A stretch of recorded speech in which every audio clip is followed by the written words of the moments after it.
Us to talk about this and other issues, Minnesota Congressman Keith Ellison. Thank you so much for coming in. Great to be here. Happy Father's Day. Thank you, Esme. Esme. Thank you for taking some of your Father's Day to spend with us and our viewers. Oh, yeah, it's great to be here. All right. Let me ask you, sir, first of all, the president's tweets, once again, saying the Russia probe is a witch hunt. His attorney actually was on a number of network stations this morning saying the president is not under investigation, which seemingly clashes with the president's own tweet, which we just heard about. Yeah, well, I mean, you know, the president said that he wanted to end an investigation of a suspect, and then when the FBI director didn't do it, he was fired. To me, that's pretty clear obstruction. I think the real issue is that the American people have a right to believe that the president of their country is operating on their behalf. That's not a clear question.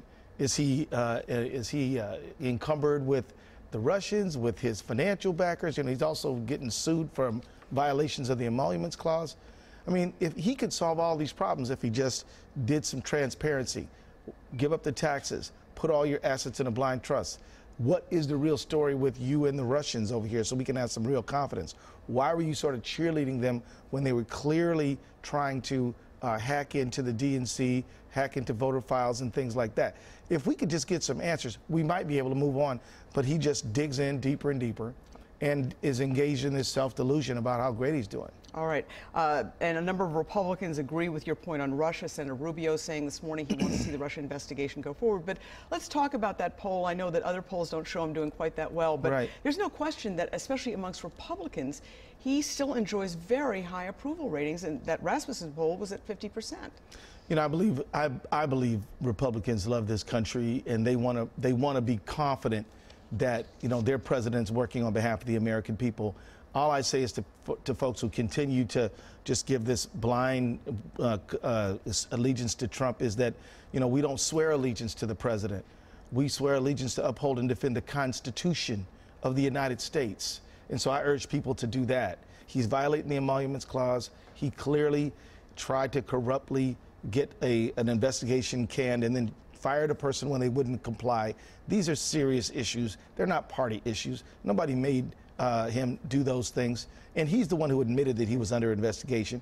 So I just urge all Americans to say, let's put party to the side and focus on the nation for a moment. All right. You're one of the organizers of what's being called Resistance Summer amongst progressives. You got an event tomorrow with Tom Perez, the head of the DNC. What is that all about? Well, it's an intensive 90-day program where we're really asking Democratic activists to get back in touch with the American people, build relationships that's sustainable, that endure. And it's really the grassroots and netroots engagement program that we're engaging in, where the DNC has given more resources to every state party so that they can afford more organizers. But, you know, a lot of our Republican colleagues in the whole health care debate have been unwilling to talk to their constituents. So we feel that we should go and talk to them and be an ear and allow people to express themselves. That's really the idea. People want to be heard. They're upset around health care. We're nervous about the Republican Senate coming with a repeal bill. We pull out the Paris Climate Accords. They're gutting Dodd-Frank, Wall Street reform. People are nervous about this stuff. We're going to listen to the people. I do want to ask you, Congressman Ellison, about the attack this week that left Representative Steve Scalise critically wounded. He is actually now in serious condition. He's doing better. But this has sparked a debate about safety and security for members of Congress. It's no secret that you have had your fair share of threats. None other than the leaders of ISIS put you out on an international hit list last year. What are your thoughts? Do you personally need more security? Do other members of Congress need more security? Esme, my first thought is that I'm pulling for Steve and his family. I mean, he's a good dad, and this is Father's Day, and yet those kids of his have to deal with the fact their father's lying in a hospital bed fighting for his life because he wanted to represent his country. Now, be honest with you, me and Steve Scalise don't agree on anything.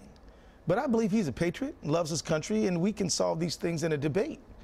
What happened to him was absolutely horrifying, and you know, I don't worry about my own safety that much. It just doesn't occur to me. I mean, I try to stay safe and all like that.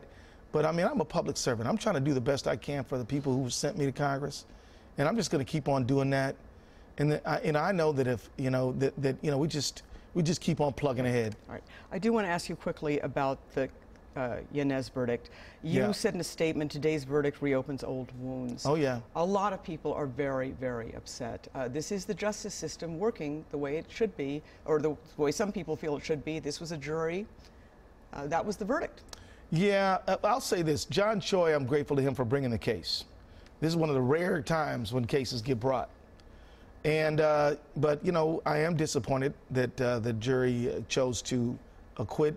It gives one the sense that, you know, that there's no accountability, that there's impunity, that the police can operate in any way they want. And even if they kill you, nobody's going to really be held accountable. So at the end of the day, I think that we really have to dig into our criminal justice system. And look, most police are there to do the right thing.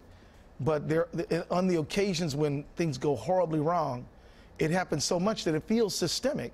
And I think statistics show that it is systemic. Right. Well, Congressman Ellison, I have to cut you off there. Thank you so much. Again, happy Father's Day for coming in. We appreciate it. All the best to you and your father.